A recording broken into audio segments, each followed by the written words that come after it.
Hi friends, welcome to Winkies Academy.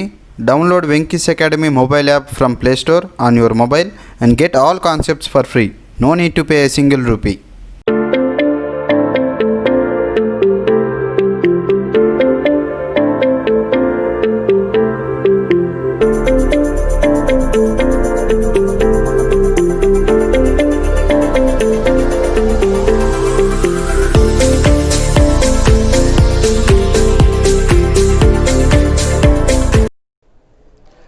Yes, welcome to Winkies Academy.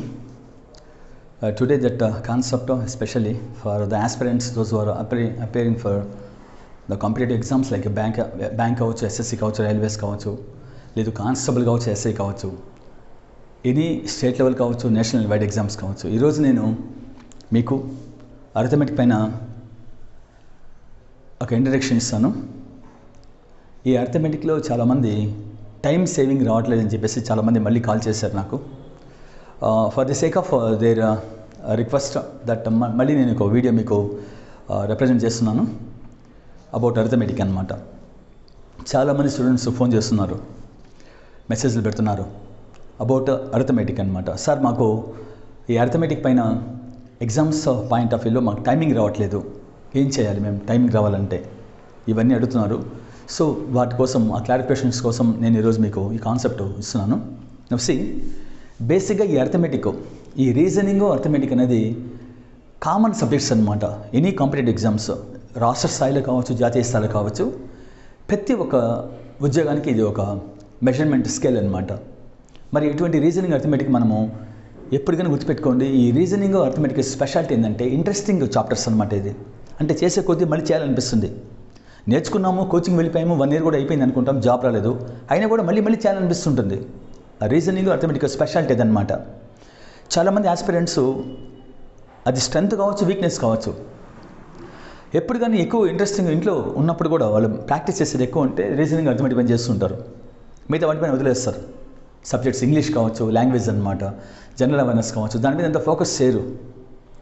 సరే, let it be. So ఈరోజు మీకు concept ఏంటంటే ఈ arithmetic పైన ఒక అవగాహన ఇస్తున్నాను. బేసిక్గా మనకి అర్థమెటిక్లో 16 చాప్టర్స్ ఉన్నాయి. ఈ 16 చాప్టర్స్ ఎలా ఉన్నాయంటే, 16 చాప్టర్స్ ఉన్నప్పుడు 16 చాప్టర్స్ మనం నేర్చుకోవాల్సిన అవసరం ఏం లేదండి. ఇందులో ఒక 4 బిగ్గెస్ట్ కాన్సెప్ట్స్ ఉన్నాయి, 4 పెద్ద చాప్టర్లు అనమాట. 4 ప్లాట్ఫామ్స్గా డివైడ్ చేసుకోవచ్చు. మరి ఒక్కొక్క ప్లాట్ఫామ్ కింద కొన్ని చాప్టర్స్ని మనము కేటగిరీస్ వైజ్ డివైడ్ చేసామన్నమాట. అంటే జనరల్గా అర్థమెటిక్ అనేది నేర్చుకోవడం అనేది ఫస్ట్ బేసిక్గా ఎలా ఉంటుందంటే, ఇప్పుడు ఒక ఇన్స్టిట్యూషన్లో చూస్తుంటాం మన కోచింగ్ సెంటర్స్లో. ఒకరోజు ఒక ఫ్యాకల్టీ ఒక చాప్టర్ చెప్తాడు, ఇంకొక రోజు ఇంకొక ఫ్యాకల్టీ వచ్చి ఇంకొక చాప్టర్ చెప్తాడు. అలా ఏమవుతుందంటే మిక్సింగ్ అయిపోతుంది అనమాట. అందువల్ల ఏమవుతుందంటే సీక్వెన్స్ రాదనమాట పిల్లలకి. ఆ సీక్వెన్స్ రాకపోయేసరికి ఏ చాప్టర్ కింద ఏ చాప్టర్ లింక్ వస్తుంది, ఆ సీక్వెన్స్ అనేది ఆర్డర్ దెబ్బతింటే ఫస్ట్ నుంచి గజిబిజిగా ఉంటుంది. కోచింగ్ తీసుకున్న వాళ్ళు 1 year అయిపోయి ఉంటుంది, 2 years అయిపోయి ఉంటుంది, జాబ్స్ వచ్చిండవు, అర్థమెటిక్ పైన అవగాహన వచ్చి ఉండదు, టైమింగ్ రాదు, ఇన్ టైంలో ఆన్లైన్ ఎగ్జామ్స్లో ఫిట్ కావడం, ఇదంతా ఒక ఫ్యాక్టర్స్ అనమాట. అంటే ఒక సబ్జెక్ట్లోకి వెళ్తున్నాము, ఇప్పుడు అర్థమెటిక్లో వెళ్తున్నాము, ఏ చాప్టర్స్ ఉన్నాయి, ఏ చాప్టర్ తర్వాత ఏ చాప్టర్ నేర్చుకుంటే మనకి లింక్ వస్తుంది, ఆ సీక్వెన్స్ టైమింగ్ ఎలా వస్తుంది అనేది ఫస్ట్ మనం తెలుసుకోవాలండి. అది రీజనింగ్ కావచ్చు, అర్థమెటిక్ కావచ్చు, లేదంటే ఇంగ్లీష్ కావచ్చు. ఫర్ ఎగ్జాంపుల్ ఇంగ్లీష్ ఉంది, మనకి పార్ట్స్ ఆఫ్ స్పీచ్ ఉంది, నౌన్స్, ప్రొనౌన్స్, వర్బ్స్, అడ్వర్బ్స్, దాంట్లో కూడా సీక్వెన్స్ ఉంటుంది, లింక్ అనమాట. దీని తర్వాత ఇది నేర్చుకుంటే లింకు. ఇప్పుడు ఫర్ ఎగ్జాంపుల్ మనం ఆలు కకాలు నేర్చుకున్న తర్వాత మనం గుణితాలు లేదా పదాలు వస్తాయి. అవేం నేర్చుకోకుండా మనం డైరెక్ట్గా పదాల్లోకి వెళ్ళిపోతే మనకి ఎట్లుంటుంది చెప్పండి. సో ఇటువంటివన్నీ ఒక సీక్వెన్స్ అనమాట. ఆ సీక్వెన్స్ని నేను ఫాలో అవ్వమంటున్నా ఆస్పిరెంట్స్ని. సో మరొకసారి వాళ్ళ కోసం వినండి. బేసిక్గా మనకి 16 చాప్టర్స్ అర్థమెటిక్లో ఉన్నప్పటికీ మనము దాన్ని 4 ప్లాట్ఫామ్స్గా డివైడ్ చేస్తాం. 4 చాప్టర్స్, 4 బిగ్ చాప్టర్స్ అనమాట, 4 పెద్ద కాన్సెప్ట్స్ అనమాట. అందులో ఒకటి ఏంటంటే ఫస్ట్ మనము రేషియో అండ్ ప్రపోర్షన్ కాన్సెప్ట్ అనమాట, ఒక పెద్ద చాప్టర్, ఒక ప్లాట్ఫామ్ అనమాట. నెక్స్ట్ ఇంకో ప్లాట్ఫామ్ ఏంటంటే పర్సంటేజెస్ అనమాట. రేషియో అండ్ ప్రపోర్షన్ అంటే రేషియో అంటే నిష్పత్తి, ప్రపోర్షన్ అంటే అనుపాతం అనమాట. ఈ నిష్పత్తులు, అనుపాతం అనేది ఒక పెద్ద కాన్సెప్ట్ అనమాట, ప్లాట్ఫామ్. నెక్స్ట్ అలాగే శాతాలు అనేది ఇంకొక పెద్ద ప్లాట్ఫామ్ అనమాట. నెక్స్ట్ టైమ్ అండ్ వర్క్, పని సమయం, ఇది ఒక పెద్ద ప్లాట్ఫామ్. నెక్స్ట్ ట్రైన్స్ అనమాట, ఇది ఒక పెద్ద ప్లాట్ఫామ్ అనమాట. అంటే మనము 16 చాప్టర్స్ ఉన్నట్టుకి ఈ 16 చాప్టర్స్ని మనము ఎక్కడంటే అట్లా ఈ చాప్టర్ నేర్చుకొని ఇలా ఇక్కడి నుంచి మళ్ళీ అట్లా ఎట్లంటే వెళ్ళకుండా ఒక sequence of order priority follow అవ్వాలన్నమాట. ఆ sequence of uniformity of the sequence అనేది నేను నిలబెడుతున్నాను అనమాట. అర్థమెటిక్ ఎలా చేయాలన్నది బేసికల్గా మనకి ప్యూర్ మ్యాథ్స్ చెప్తూ ఉంటారు, ఫార్ములాస్ చెప్తూ ఉంటారు. అర్థమెటిక్కి జనరల్గా ఫార్ములాస్ ఉండవు. మనం చూస్తుంటాం ఒక్కొక్క ప్రాబ్లంకి ఒక్కొక్క ఫార్ములా చెప్తుంటారు. కాదండి, ఒక చాప్టర్కి ఒక ఫార్ములా చెప్పేవాళ్ళు జనరల్గా ఉంటారు, తక్కువ ఉంటారు అనమాట. ఆ ఒక్క ఫార్ములాని మనము డెవలప్ చేసుకుంటూ నెంబర్ ఆఫ్ ప్రాబ్లమ్స్ చేయొచ్చు. అదొక స్పెషాలిటీ, అది ఒక కాన్సెప్ట్ ఆఫ్ సీక్రెట్ అనమాట అర్థమెటిక్లో. మరి ఈరోజు చూస్తున్నాం మనం కోచింగ్ సెంటర్స్లో కావచ్చు, ఇంకెక్కడైనా కావచ్చు, ఒక్కొక్క ప్రాబ్లంకి ఒక్కొక్క ఫార్ములా చెప్తుంటారు. అలా ఎన్ని ప్రాబ్లమ్స్ నేర్చుకుంటారు, ఎన్ని ఫార్ములాస్ నేర్చుకుంటారు, బై హార్ట్ చేస్తారు చెప్పండి? ఇదేం ప్యూర్ మ్యాథ్సా? కాదు కదా. సో అర్థమెటిక్ అనేది కమర్షియల్ మ్యాథమెటిక్స్ అనమాట. దీనికి థియరీ ఉండదు, ప్రూఫ్ ఉండదు అనమాట. Just practical. ప్రతిరోజు మనము మన డైలీ లైఫ్లో యూజ్ చేసే కాన్సెప్టే ఇక్కడ అర్థమెటిక్ అంటే. దీన్ని మళ్ళీ ఏదో పెద్దగా ఊహించుకొని చేయాల్సిన అవసరం ఏం లేదు. జస్ట్ కమర్షియల్ మ్యాథమెటిక్స్ అనమాట. మరి ఇటువంటి కమర్షియల్ మ్యాథమెటిక్స్ మనం జనరల్ లాజికల్గా చేసేవచ్చు. సరే చూద్దాం. మొత్తం 4 ప్లాట్ఫామ్స్గా డివైడ్ చేసాం. ఇక్కడ ఈ నిష్పత్తులు అనుపాతం అంటే ఏంది అంటే ఈ చాప్టర్లో మనకి క్వశ్చన్స్ ఎలా ఉంటాయి. ఎగ్జామ్ పాయింట్ బేసిక్గా ఈ అర్థమెటిక్ వెయిటేజ్ ఎలా ఉంటుందంటే, బ్యాంక్స్లో మనకి ఒక వెయిటేజ్ ఉంటుందండి అర్థమెటిక్ పైన. స్టాఫ్ సెలక్షన్ కమిషన్ ఉంది, దానిపైన ఒక వెయిటేజ్ ఉంటుంది, అంటే మార్క్స్ అనమాట. లేదు రైల్వే ఎగ్జామ్స్ ఉంది, దానికి ఒక వెయిటేజ్ ఉంటుంది. అంటే అర్థమెటికే సిలబస్ ఎన్ని చాప్టర్ నేర్చుకోవాల్సిందే. బట్ కొన్ని ఎగ్జామ్స్కి గ్రూప్ 1 ఉంది. గ్రూప్ 1లో డేటా ఇంటర్ప్రిటేషన్ అనే కాన్సెప్ట్ ఉంది అర్థమెటిక్ సంబంధించిన అనమాట. పేపర్ 5 150 మార్క్స్కి ఉంటుందండి. 150 మార్క్స్కి కంప్లీట్గా అర్థమెటికే ఒక పేపర్ అనమాట. అంటే డేటా ఇంటర్ప్రిటేషన్ అంటాం. మరి అటువంటి కాన్సెప్ట్ మనం నేర్చుకోవాలంటే ఎలా? గ్రూప్ 1లో మెయిన్స్కి ఉంటుంది అనమాట. ఇవన్నీ మనకి అంత నెసెసిటీ ఉంటుంది. చూద్దాం. ఈ అర్థమెటిక్ మనకి బ్యాంక్ ఎగ్జామ్స్ల పరంగా అయితే ప్రిలిమ్స్లో ఒక వెయిటేజ్, మెయిన్స్లో ఒక వెయిటేజ్ ఉంటుందండి. ప్రిలిమ్స్లో అయితే మనకి 35 క్వశ్చన్స్ ఉంటాయన్నమాట. బ్యాంక్స్ పరంగా ప్రిలిమ్స్ అయితే అది బ్యాంక్స్ ఎస్బీఐ కావచ్చు, ఐపీపీఎస్ కావచ్చు, ఆర్ఆర్బీ కావచ్చు, ఒక్కొక్క ప్యాటర్న్ మారుతూ ఉంటుంది అనమాట. మరి బ్యాంక్స్ పరంగా అయితే 35 క్వశ్చన్స్ ఉంటుంది ప్రిలిమ్స్లో, మెయిన్స్లో అయితే 50 క్వశ్చన్స్ ఉంటుంది అనమాట. అది బ్యాంక్స్ పరంగా వెయిటేజ్ అర్థమెటిక్లో. మరి ఎస్ఎస్సి స్టాఫ్ సెలక్షన్ పరంగా అన్నప్పుడు మనము ఎస్ఎస్సిలో మనకి ఎంటీఎస్ ఉంది, అలాగే సిహెచ్ఎస్ఎల్ ఎగ్జామ్ ఉంది, అంటే ఇంటర్ బేస్ అనమాట. ఎంటీఎస్ అంటే multi tasking section officers 10th class qualifications పైన అనమాట. మరి సిహెచ్ఎస్ఎల్ ఉంది ఇంటర్ క్వాలిఫికేషన్స్ పైన. సిజిఎల్ ఉంది డిగ్రీ క్వాలిఫికేషన్స్ పైన. దానిపైన మార్క్స్ ఎలా ఉంటాయి, క్వశ్చన్స్ ఎలా ఉంటాయి. ఎంటీఎస్కి అయితే మనకి 25 క్వశ్చన్స్ ఉంటాయి. ఒక క్వశ్చన్కి మనకి 2 మార్క్స్ ఉంటుంది, 50 మార్క్స్ లెక్క అనమాట అర్థమెటిక్. 10th క్లాస్ క్వాలిఫికేషన్ పైన అయితే అర్థమెటిక్ చాప్టర్ పైన. అలాగే ఇదే అర్థమెటిక్ ఎస్ఎస్సిలో స్టాఫ్ సెలక్షన్ కమిషన్ సిహెచ్ఎస్ఎల్ పైన అయితే మనకి 25 క్వశ్చన్స్ ఉంటాయి. 25 అంటే ఒక క్వశ్చన్ 2 మార్క్స్ అనమాట. 25 50 మార్కులకు ఉంటుంది. అలాగే సిజిఎల్ ఉంది. సిజిఎల్ పైన అయితే ఈ మ్యాథ్స్ అర్థమెటిక్ కలిపి 200 మార్క్స్ ఉంటుంది. ఇది మెయిన్స్లో. ప్రిలిమ్స్లో అయితే మనకి 50 క్వశ్చన్స్ ఉంటాయి, అంటే 25 క్వశ్చన్స్ ఉంటాయి, 50 మార్క్స్కి అనమాట. ప్రిలిమ్స్లో 50 మార్క్స్ ఉంటుంది ఎస్ఎస్సి సిజిఎల్లో, మెయిన్స్లో 200 మార్క్స్కి అర్థమెటిక్ మ్యాథ్స్ 2 కలిపి అనమాట. మరి అంత కాన్సెప్ట్ వెయిటేజ్ అనమాట ఇది. ఇంకా రైల్వేస్ అంటారా 25 క్వశ్చన్స్ ఉంటాయి. ఒక క్వశ్చన్కి 2 మార్క్స్కి ఇస్తే 50 మార్క్స్ అవుతుంది, ఒకటే ఇస్తే 1 మార్క్ వస్తుంది అనమాట. మరి కానిస్టేబుల్ ఉంది ప్రిలిమ్స్లో 50 క్వశ్చన్స్ ఉంటాయి, మెయిన్స్లో 200 మార్క్స్కి ఉంటుంది మ్యాథ్స్ అర్థమెటిక్ కలిపి. ఇట్లా ఒక్కొక్క విధంగా ఉంటుంది. కాబట్టి అర్థమెటిక్ అనేది మెయిన్ ప్లాట్ఫామ్ అనమాట. కామన్గా వచ్చేస్తుంది అన్నిటికీ.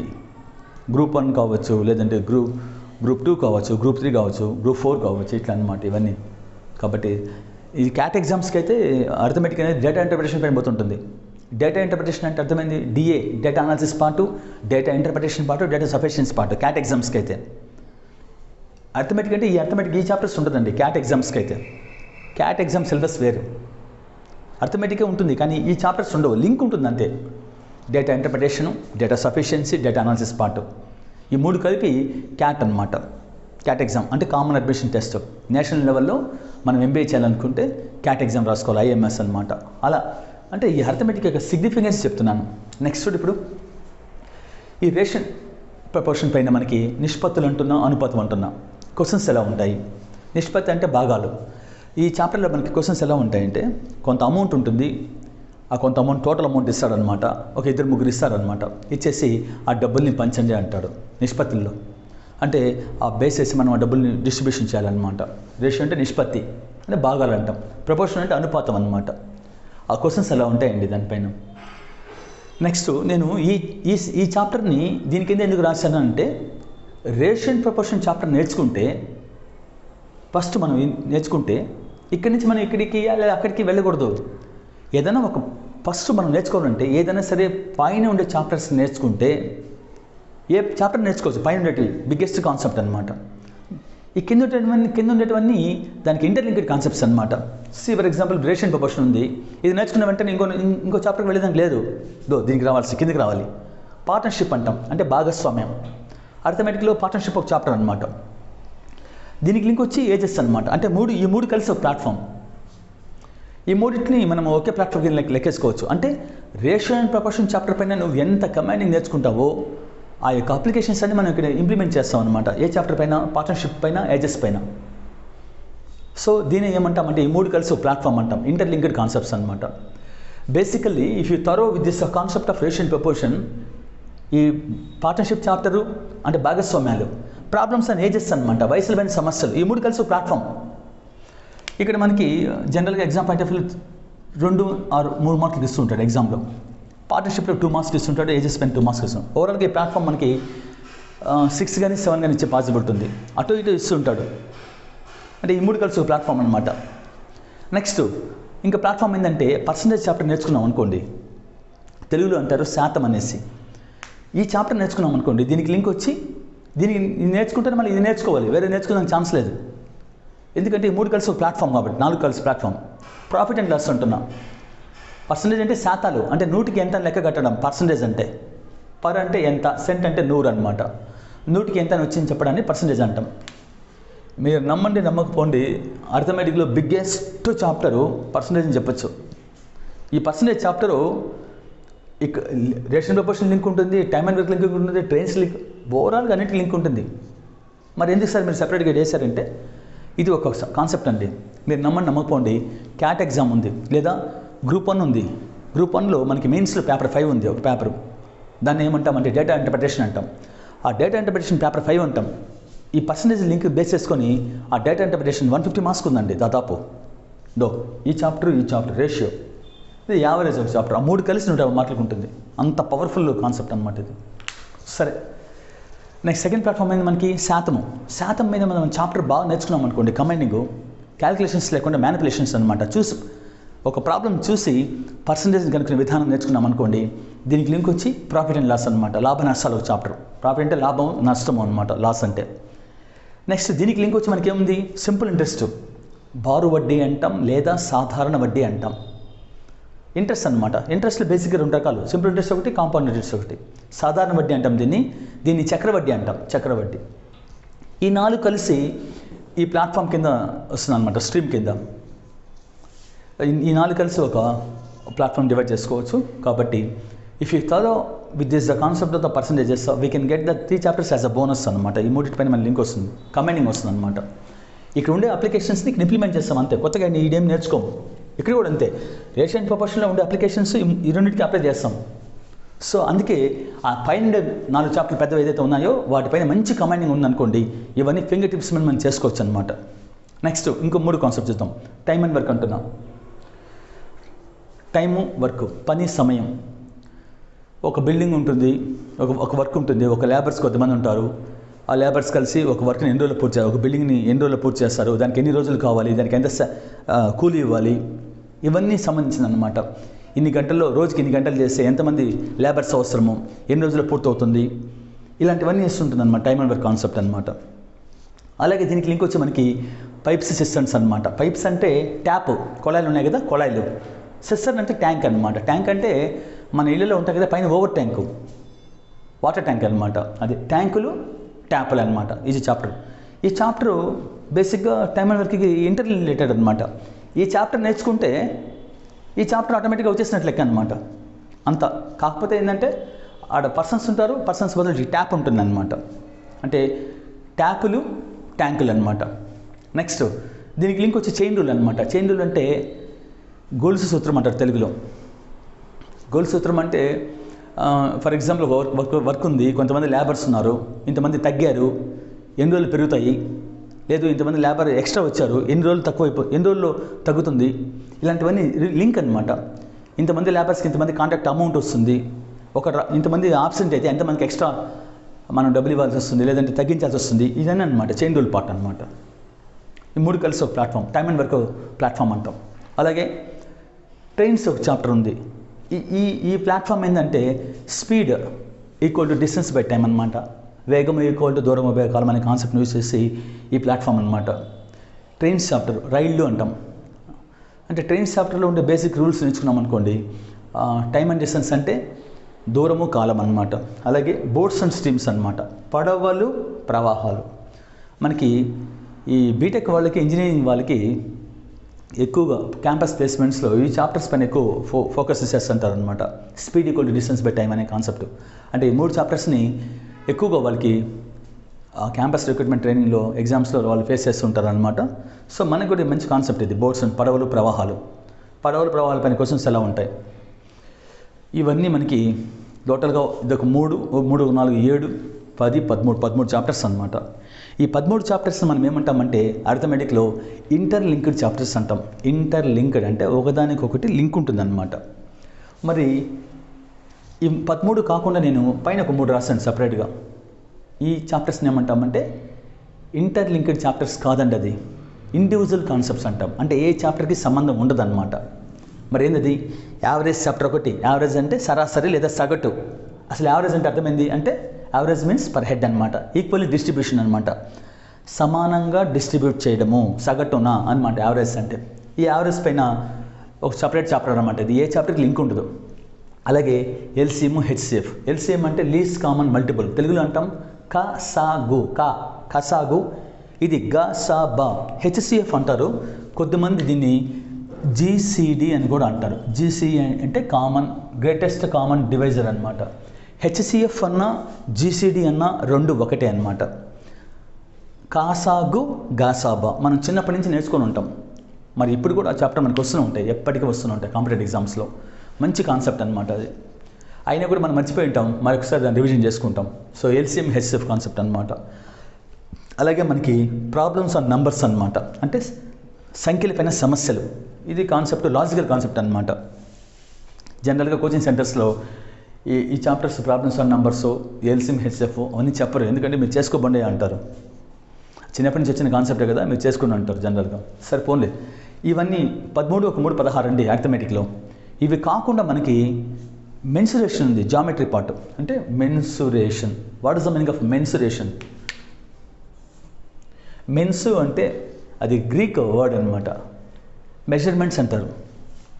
షన్ అంటే ప్రాసెస్ అనమాట, రే అంటే కనుక్కోవడం, షన్ అంటే ప్రాసెస్ అనమాట. మెన్సురేషన్, షన్ అంటే ప్రాసెస్, మెన్సు అంటే మెజర్మెంట్స్ని కనుక్కునే పద్ధతి రేషన్, రే అంటే అట్లా. అంటే కొలతల్ని కనుక్కునే పద్ధతి మెన్సురేషన్ అంటాం. ఏరియాస్, వాల్యూమ్స్ అనమాట. ఏరియాస్ అంటే తెలుగులో అంటాం వైశాల్యాలు అంటాం. వాల్యూమ్స్ అంటే ఘన పరిమాణం అంటాం. అంటే ఏదైనా ఒక జామెట్రికల్ ఫిగరు, అది రెక్టాంగిల్ కావచ్చు, లేదంటే స్క్వేర్ కావచ్చు, పారాలగ్రామ్ కావచ్చు, ఏదైనా కావచ్చు, వాటికి 2 డైమెన్షన్ అంటాం. 2 కొలతలు కావాలి. డి అంటే డైమెన్షన్. 2 డైమెన్షన్స్ ఉంటే, 2 కొలతలే ఉంటే మనకి ఆ జామెట్రికల్ ఫిగర్కి మనకి ఏమొస్తుందంటే వైశాల్యం ఫామ్ అవుతుంది అనమాట. అలాగే ఆ జామెట్రీ ఆ ఫిగర్ యొక్క 3 కొలతలు తీసుకున్నాం అనుకోండి, కొలతలు అంటే డైమెన్షన్ అంటాం. 3 డైమెన్షన్ యూస్ చేస్తాం అనుకోండి, అప్పుడు దానికి ఏం ఫామ్ అవుతుందంటే వాల్యూమ్ ఫామ్ అవుతుంది. వాల్యూమ్ అంటే ఘనపరిమాణం అనమాట. సో 3 డైమెన్షన్ అంటే వాల్యూమ్ ఫామ్ అవుతుంది, 2 డైమెన్షన్ ఫామ్ అయితే ఏరియాస్ ఫామ్ అవుతాయి అనమాట. సో ఇవన్నీ అర్థమెటిక్. కాబట్టి my have request all of you, arithmetic చేయడం అనేది నేను సీక్వెన్స్ ఆఫ్ ఫస్ట్ ఫాలో అవ్వండి. నెక్స్ట్ దానికి నెసెసిటీ, ఈ చాప్టర్లో మనము యూట్యూబ్లో క్లాసెస్లో చక్కగా నేర్చుకుంటాము. ఇప్పుడు రేషన్ ప్రపోర్షన్ స్టార్ట్ చేస్తున్నాను. నెక్స్ట్ ప్రతి ఒక్కటి పార్ట్నర్షిప్ చాప్టర్ కానీ అన్నీ ఓవరాల్గా నేను first starting content, first part 1, part 2, part 3, part 4, ఇది ఒక కంటెంట్ అనమాట. పార్ట్ 4 వరకే అంటే ఈజీగా ఉండే ప్రాబ్లమ్స్ అనమాట. పార్ట్ 5 నుంచి నేను టఫ్గా ఉండే ప్రాబ్లమ్స్ పెడుతుంటాను ప్రతి ఒక్క చాప్టర్కి. Please follow that. ఇంకా నేను ఫాస్ట్గా వీడియోస్ని మీకు అప్లోడ్ చేస్తూ ఉంటాను. Listen my concept, okay? ఇవన్నీ అన్ని చాప్టర్స్కి నేను ఇప్పుడు పార్ట్ 4 వరకు పెడతాను. ఫస్ట్ మోడ్ అనమాట, అది ఫస్ట్ మోడ్ తీసుకుంటాం. నెక్స్ట్ మోడ్లో మనకి యావరేజ్ ప్రాబ్లమ్స్, ఆ నెక్స్ట్ మోడ్లో మళ్ళీ టఫ్గా ప్రాబ్లమ్స్ అనమాట ఈ చాప్టర్కి. అంటే my have request all of you before going to solve that arithmetic, first of all you have to follow the sequence. ఏదైనా ఒక చాప్టర్ నేర్చుకోవాలంటే, ఇది నేర్చుకోవాలంటే దాన్ని కంటిన్యూస్ నేర్చుకోండి, దీని తర్వాత ఈ రెండు నేర్చుకోండి, అంతే కంటిన్యూటీ ఫామ్ అవ్వండి. Okay, so continue next class. Thanks for watching, and please remember to give this video a big thumbs up and subscribe down below to our channel. Land to your dream job through Wenky's Academy.